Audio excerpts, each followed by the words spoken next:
A solução de conflitos, além do árbitro, por conciliação, por mediação, tem sido estimulada pelos conselhos, Conselho Nacional de Justiça, Conselho Superior da Justiça do Trabalho, Conselho da Justiça Federal, como uma política pública.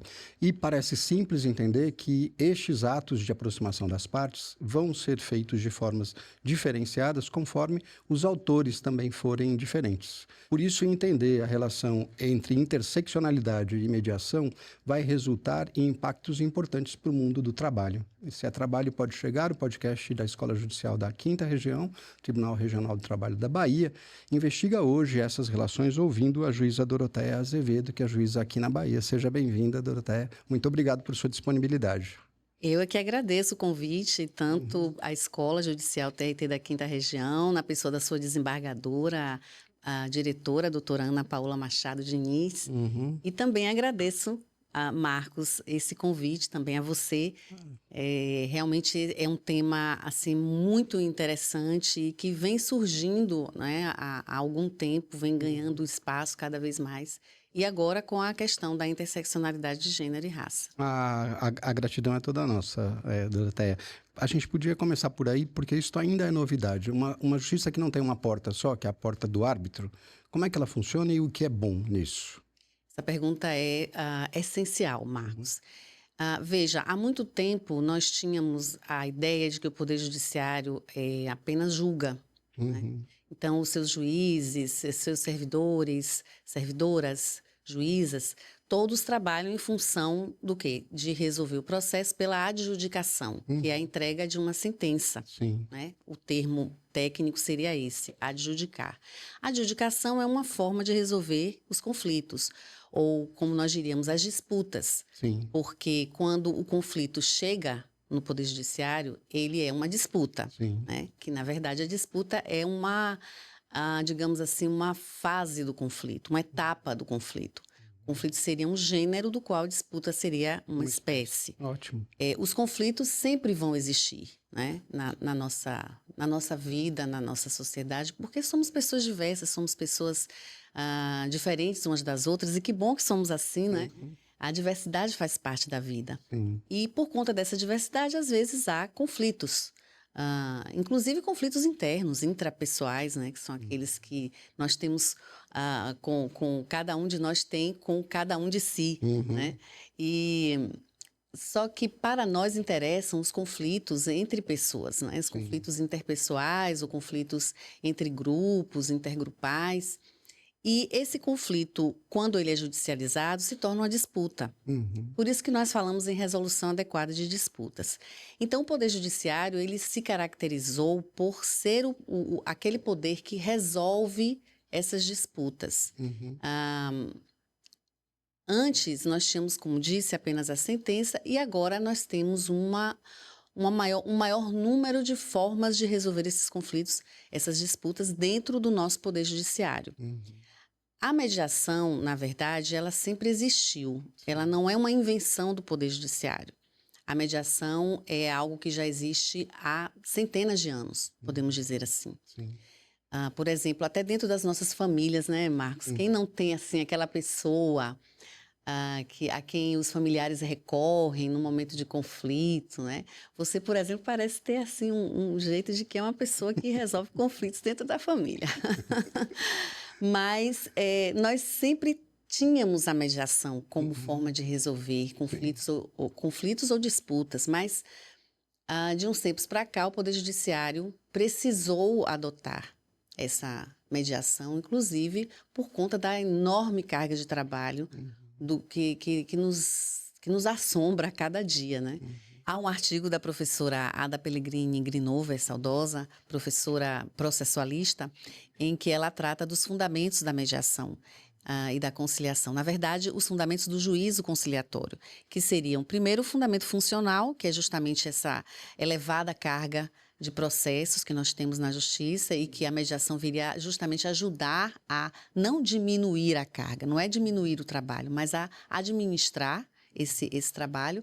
O fundamento político, que seria as pessoas decidirem o que fazer com seus conflitos, como resolver os seus conflitos, e o fundamento social, que é o principal, é a pacificação social, porque a busca dessa pacificação é que justifica também a utilização da mediação pelo Poder Judiciário. Mas, no caso da mediação, da conciliação, como ele é um método autocompositivo, quem resolve os conflitos são as partes, Sim. auxiliadas, assessoradas Pelo por mediador. seus advogados. O mediador não as auxilia no sentido de assessorá-las, porque o mediador, a mediadora, não pode conferir aconselhamento jurídico às partes. Certo. O mediador, a mediadora auxilia no sentido de ser uma espécie de ponte, né, entre as partes, para que elas, por si mesmas, cheguem àquele resultado, àquela resolução que não conseguiram resolver sozinhas. Caso tenham tentado, por exemplo, uma negociação. Direta. Exato. Então, por conta disso, o Poder Judiciário, então, adotou a mediação como forma também, como você mencionou, uma das portas para resolver essas disputas. E a qualidade disso está só vinculada ao volume? Ou você vê... porque você usou um adjetivo que não é comum, a forma adequada de solução, enquanto as pessoas dizem formas alternativas, né? Quando eu uso formas alternativas, o pressuposto existe uma principal, que se chama adjudicação, e tem outras lá alternativas. E quando eu digo adequadas, é diferente, né? Porque a mediação vai ser melhor do que a sentença em algum aspecto. Sim, é verdade. Muito bem apontado. A expressão alternativa, ela é a expressão que foi inicialmente utilizada e que continua sendo utilizada. Se você pegar, por exemplo, a doutrina americana ou de outros países, você vê que a expressão alternativa é a expressão utilizada. Sim. De uns tempos para cá, começamos a usar mais a expressão adequada ou apropriada, no sentido da ideia do professor Frank Sander, que é considerado o grande pioneiro, né, da resolução adequada de disputas no Poder Judiciário, no sentido de que aquela forma de resolver a disputa será mais adequada à natureza daquela disputa. Então, o professor Frank Sander, por exemplo, nos dizia, que era um professor da Universidade de Harvard, nos dizia que a mediação, os conflitos familiares, por exemplo, são muito bem resolvidos por uma mediação, por uma conciliação. Já as disputas fiscais seriam melhor resolvidas por uma sentença, pela adjudicação.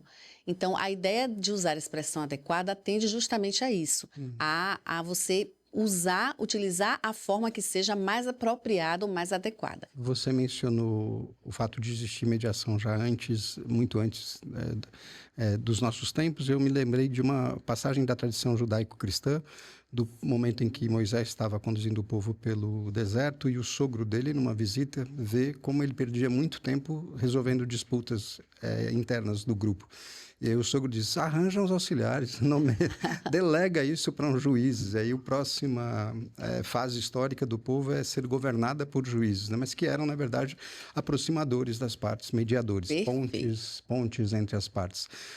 Você lembrou também, Doroteia, que a CLT já consagrava a necessidade. Então, o juiz, na verdade, do trabalho Dr. Jackson, Mr. Hyde e Dr. Jackson. Ele é primeiro só mediador e depois ele vira árbitro na mesma mesa. Isso nem sempre é favorável, e aí eu falo do meu caminho de muitos anos na magistratura, porque as partes sabem que eu vou virar juiz. Então, elas não ficam à vontade em trazer argumentos e contar coisas naquela primeira fase da audiência, porque sabem que eu posso depois gravar isto e ser influenciado na fase da adjudicação. É importante, então, e essa é a minha pergunta, preparar mediadores, porque este espaço aí tem sido feito fora da sala de audiência hoje, né? Os SEJUSCs, os núcleos de conciliação, isso é feito fora da sala de audiência, o que já é favorável, fora daquele ambiente em que haverá o julgamento, mas por gente especializada. É importante, não? Importantíssimo. Capacitada. Importantíssimo. Pensando nisso, a Resolução 74, de 2016, do Conselho Superior da Justiça do Trabalho, trouxe essa capacitação dentro de suas normas, inseriu.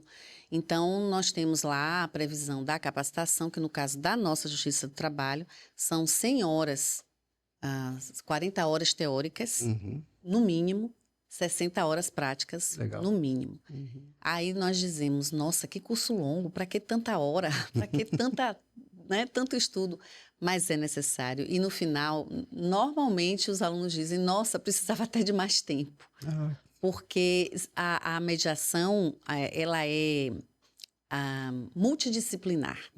Então, se utilizam conhecimentos de várias áreas de conhecimento, não é? Como, por exemplo, várias ciências, como a psicologia, a neurociência e outras tantas. Então, é preciso capacitar as pessoas, né? E você vai ali receber as pessoas, não como um magistrado o faz, mas como um mediador, que é um terceiro neutro imparcial, tal como o magistrado, a magistrada, mas é alguém que não irá decidir o conflito, irá apenas auxiliar. Isso então, faz muita diferença, né?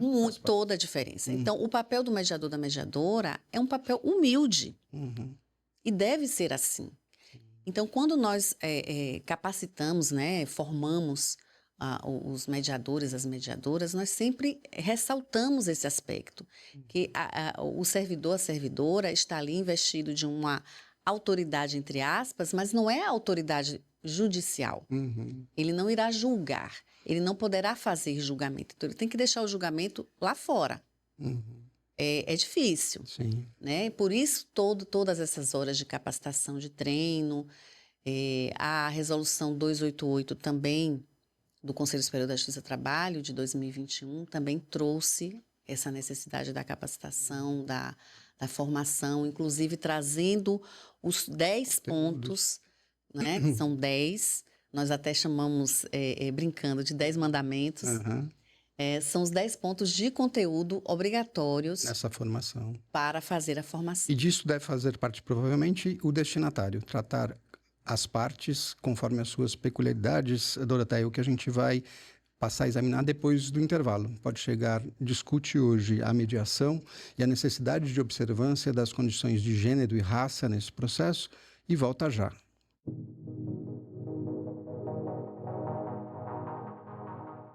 Pode chegar deste episódio, investiga a mediação e a necessidade de observância dos atores nela envolvidos com a ajuda imprescindível da juíza Doroteia Azevedo. Doroteia, como é que adequadamente, então, a gente falou agora há pouco de preparação, os mediadores devem conduzir este processo quando envolvem mulheres? As questões de gênero estão sendo muito debatidas, estão na ordem do dia, felizmente. Eu diria até que demorou para que isso acontecesse. E tudo começou com o protocolo para julgamento com perspectiva de gênero, editado pelo CNJ, depois de ter criado um grupo de trabalho em 2021. E esse grupo de trabalho, mediante uma portaria, criou o protocolo, né? E de lá para cá, eu fiquei pensando, nós tivemos, não me lembro se foi em 2021 ou se foi em 2022, tivemos uma aula prática, uma oficina na Escola Judicial do TRT daqui da 5ª Região. E eu participei dessa oficina como aluna. E entre outras instrutoras estava a nossa querida colega Adriana Manta, um beijo enorme para a Adriana. E nós começamos a estudar todas aquelas diretrizes do protocolo para julgamento com perspectiva de gênero e me ocorreu a seguinte questão. Nessa época eu já era especialista em mediação. E me ocorreu o seguinte, e se fosse uma audiência de mediação ou conciliação? Como ficaria se essas situações acontecessem nessas audiências? E mais, o próprio conteúdo das ações, a própria lide de que se está tratando, pode envolver muito bem gênero e essa lide ir para uma mediação ou para uma conciliação. E aí, como é que nós teríamos? Porque nós só temos o protocolo de julgamento, que é a adjudicação. Né? Voltamos para uma porta só. E quando essas situações ocorrem dentro da mediação e da conciliação, como deve proceder o servidor ou a servidora que está ali? Como deve proceder o magistrado ou a magistrada? Porque, para quem não sabe, o SEJUSC sempre tem a presença de um magistrado ou magistrada, supervisor ou supervisora do SEJUSC, além da magistrada ou magistrado coordenador ou coordenadora do SEJUSC. Mas quem fica ali supervisionando as audiências é o supervisor ou a supervisora. Então, como seria o procedimento nesse caso? E aí eu comecei a estudar Foi a partir daí que eu comecei a estudar mais essa questão do gênero dentro da mediação e da conciliação. Porque sim, pode acontecer. Sim. O ano passado, eu fiz uma palestra no primeiro encontro unificado de servidores e magistrados de Nupemex-Sejusc, que ocorreu em Brasília, em abril. E uma pergunta me foi feita.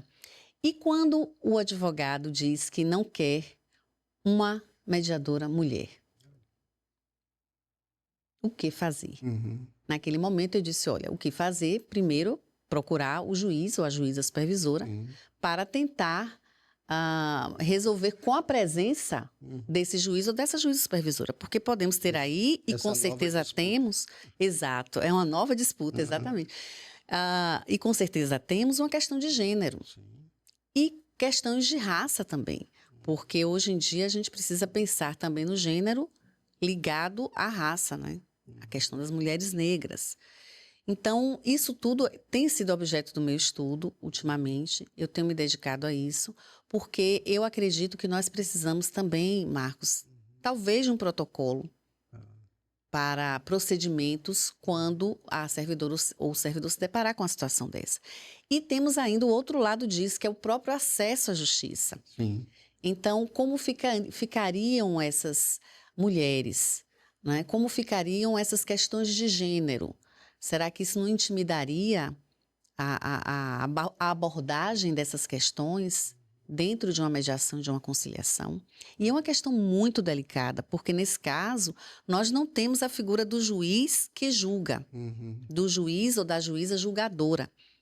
Nós temos ali um servidor, uma servidora, que é um mediador, uma mediadora capacitado, formado, né? Mas que talvez não esteja preparado para lidar com essas situações.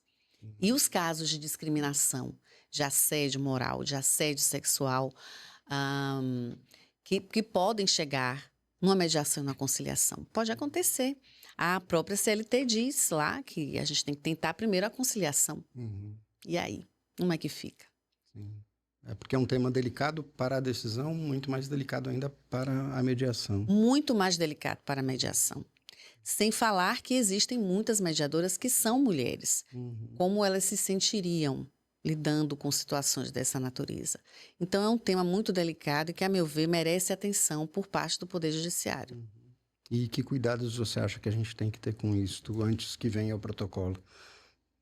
Bom, para começar, precisamos discutir, precisamos debater, conversar a respeito, ouvir especialistas, talvez criar um grupo de trabalho para, se não criar um protocolo, mas pelo menos alguns procedimentos a serem observados ou recomendados em casos como esses. Raça também, você passou rapidamente por isso. Quiser a interseccionalidade aí, além do gênero, envolve raça. Sim. Você acha que isso tem diferença na mediação? Também tem muita diferença. Mediarmos um conflito, uma disputa entre branco e negro? Sim, sim. Principalmente quando pensamos que muitos dos jurisdicionados não têm acesso à justiça, às vezes até porque não sabem, né? E a população de cor, a população negra, muitas vezes fica alijada desses procedimentos. Por isso também todo esse movimento para incluirmos mais juízes negros, juízas negras. E no caso dos Sejuscs, mediadores e mediadoras negras. Também. Porque me parece intuitivamente que faça diferença para o freguês, né, ser atendido por alguém em quem ele se identifica, não? Certamente. A diversidade da sociedade precisa estar refletida na estrutura do judiciário. Certamente, representada. Então, muitas vezes eu vejo chegar, às vezes, mulheres negras nas audiências, nas minhas audiências, né?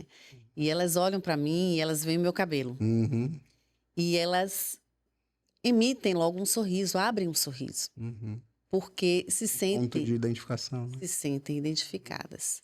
Então, eu costumo dizer até que o meu cabelo é um ato político. É muito bonito esse ato político, Muito além obrigada. de tudo. Mas a empatia, né, que isto gera é muito particular. Eu, no juízo itinerante, tive uma experiência É uma situação precária na cidade pequena onde eu faço juiz itinerante, então só tem uma câmera para filmar a audiência, de forma que a testemunha, para poder aparecer no vídeo, precisa ficar do meu lado. Então eu passei a ter a testemunha literalmente à mão. E isso Aham. me permite pôr a mão na testemunha, cumprimentá-la, dando a mão e tal. Que E bom. mudou muito a nossa relação, né? Porque aquele distanciamento em que o juiz fica, a testemunha sentada lá e é advertida, não sei o quê, você nem se percebe, a gente nem se dá conta, às vezes, que a pessoa está tremendo de medo, está gelada, está impactada. Sim. E essa proximidade, né, me facilitou dizer, ei, calma, né? Eu não vou aplicar nenhuma injeção em você, isso aqui não é uma farmácia, não é um médico. Não é... E aí isso permite que a conversa flua de forma mais adequada, né? Então, Sim, sim. talvez esses pontos de identificação que você levanta sejam fundamentais para adequada mediação, né? Eu acredito que sim. Inclusive, com relação a essa questão da interseccionalidade, é muito importante nós pontuarmos que são vulnerabilidades. Então, a mulher, não é, dentro da questão de gênero, é considerada vulnerável em alguns aspectos. Uhum. E a pessoa negra também. Então, quando nós juntamos esses dois fatores, mulher e negra, aí nós vemos como a pessoa fica ainda mais vulnerável, Sim. ainda mais fragilizada. Porque a verdade é que quando nós pensamos hoje numa pessoa, nós pensamos num homem branco. Sim. Quando nós pensamos numa mulher, nós pensamos numa mulher branca. Quando nós pensamos numa pessoa negra, pensamos no homem negro. A mulher negra vem lá no final. Ela é completamente... Ignorada, né? Nós somos completamente invisibilizadas. Eu digo nós porque eu me declaro negra, parda. Então, nós somos ignoradas, somos invisibilizadas, muitas vezes. Então, precisamos ter essa voz. A mulher negra precisa ter... aparecer mais, no bom sentido. Sim. E não no sentido negativo, pejorativo, como descendente de afrodescendente, ou pessoa que foi escravizada ou que teve seus ancestrais escravizados. Sabemos que isso aconteceu, mas isso precisa acabar hoje em dia. Nós sabemos que hoje ainda temos resquício de trabalho escravo e mulheres negras sofrem muito isso, porque principalmente no âmbito doméstico. Sim. Trabalho doméstico. Volta e meia nós ouvimos falar aí de pessoas que são liberadas, né? De trabalho... Libertas, né? Pela fiscalização. Pela pelo Ministério fiscalização, Público. exato. E que estavam em condição análoga ao trabalho escravo. Então, isso tudo faz parte desse arcabouço que tem que ser considerado no momento de se estabelecer um protocolo ou um procedimento a ser observado numa mediação, numa conciliação. A equidade é uma necessidade social, mas como é que você vê o judiciário avançando nisso? Estamos avançando? Numa busca de tornar essas vulnerabilidades menos graves no espaço judiciário? Nós estamos avançando, mas para chegarmos até o ponto mais importante, crucial, ainda demora um pouco, porque a sociedade é uma questão muito, eu diria, estrutural. É da estrutura da nossa sociedade. É uma sociedade machista, onde prevalece o patriarcado, e uma sociedade racista. Então, você junta tudo isso num caldo, é uma verdadeira caixa de Pandora. Quando você abre, as piores coisas vão saindo, né? Mas o bom de tudo isso é que, depois de sair tudo de ruim da caixa de Pandora, sai a esperança. Então, a esperança está lá no final da caixa de Pandora. E ela que vai nos levar. Sim.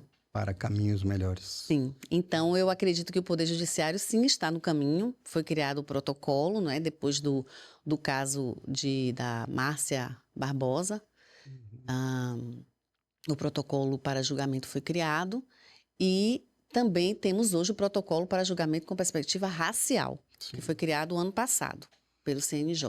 E a Justiça do Trabalho, que tem os seus protocolos também de atuação. Antidiscriminatória. Antidiscriminatória, envolve também criança e adolescente, e foi criado também o ano passado. Sim, então nossa missão está a caminho e logo, logo dessa caixa sai a esperança. Eu espero, eu não sei se vai ser logo logo, viu, Marcos? Mas nós precisamos fazer a nossa parte. Nem que seja, assim, aquele trabalho de formiguinha, aquela coisa pequena. Mas nós precisamos atuar. E também a questão da composição, né, dos tribunais, porque é preciso mudar esse olhar também. Foi uma alegria ouvi-la. Eu que agradeço mais uma vez. Este foi Pode Chegar, o podcast da Escola Judicial da 5ª Região, Tribunal Regional do Trabalho da Bahia. Até o próximo episódio.